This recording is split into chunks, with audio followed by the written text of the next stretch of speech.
Up next, I would like to welcome our distinguished representative from American Samoa and co-chair of CAPAC's Immigration Task Force, Congressman Faleomavaega.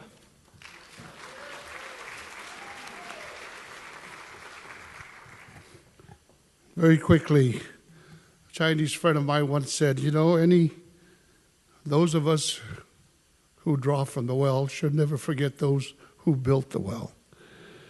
And I think it's only fitting that I say that we are not with us. Two giants in our Asia-Pacific community who's no longer with us, former United States Senator Daniel Akaka, and of course the late Senator from Hawaii, Senator Daniel Inouye.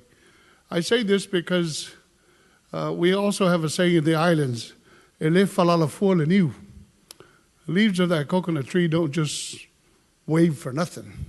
There's a reason and a cause for it, and that's the reason we're here, because of the work and the commitment and the dedication of many of our Asia-Pacific American leaders who've been before us in building this foundation, and why we now have not only a congressional caucus, but to have so many among our 19 million Asia-Pacific American community members from all over the country who are here with us to share some of the issues and the challenges that are with us and be part of the American system.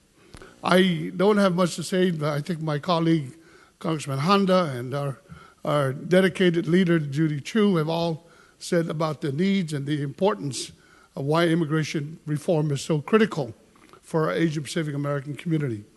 I just returned from China, from Taiwan, South Korea, and Japan on visits, and this is something I want us to never forget. The fact that some 24 years ago, nobody wanted to talk about Asia-Pacific issue here in Washington, D.C. The mentality was totally towards Europe and the Middle East. If we weren't bashing the Japanese, we were bashing the Chinese. That's the attitude that was here in Washington 24 years ago when I first came to Washington. And as a member of the Foreign Affairs Committee, I can tell you things have changed quite a bit.